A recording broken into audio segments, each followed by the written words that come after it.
یعنی جو کام بھی ہم کرتے ہیں ایک اس کی صورت ہے.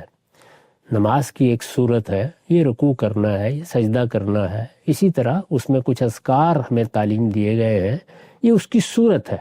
یعنی نماز کیا ہے؟ ظاہر ہے کچھ ارکان کا نام ہے، اس میں کچھ اعمال ہیں، کچھ اذکار ہیں، یہ اس کی صورت بن گئی. اس کی حقیقت کیا ہے؟ اسی طرح سے روزے کی حقیقت کیا ہے؟ اسی طرح حج کی حقیقت کیا ہے؟ عمرے کی حقیقت کیا ہے؟ قربانی کی حقیقت کیا ہے؟ وہ حقیقت واضح ہونی چاہیے. قربانی کی حقیقت، یہی عمرے کی حقیقت، یہی حج کی حقیقت. حج میں تو اس حقیقت کو کھول کر بتا دیا گیا ہے، اس میں ہم شیطان کے خلاف سنگ باری کر کے اپنے حج کو پایہ تکمیل تک پہنچاتے ہیں.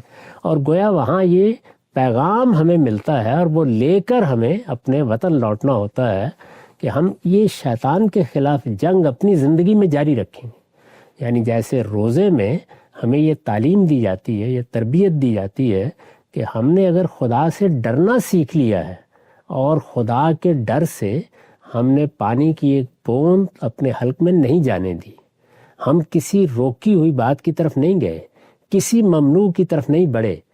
یہ کیا تھا؟ یہ اللہ نے روک دیا تھا. تو اب ہمیں اس سے یاد دہانی تو یہ حاصل کرنی تھی کہ ہم باقی زندگی میں اللہ نے جن چیزوں سے روکا ہے ان کے بارے میں متنبہ رہیں گے. یعنی کبھی ان کے قریب نہیں جائیں گے تو فوراً اپنا ہاتھ روکیں گے. یعنی اگر سہمن بھی کہیں پڑ جائے گا تو فوراً اس کو اگل دیں گے. یہی تعلیم روزے میں ہم کو دی گئی تھی. تو یہ تعلیم ہماری زندگی سے متعلق ہی نہیں ہوئی، یہی نماز میں ہمیں سکھایا گیا تھا. تو ساری چیزیں اس کی حقیقت کے لحاظ سے اپنے بچوں کو بھی اور بڑوں کو بھی سمجھانے کی ضرورت ہے.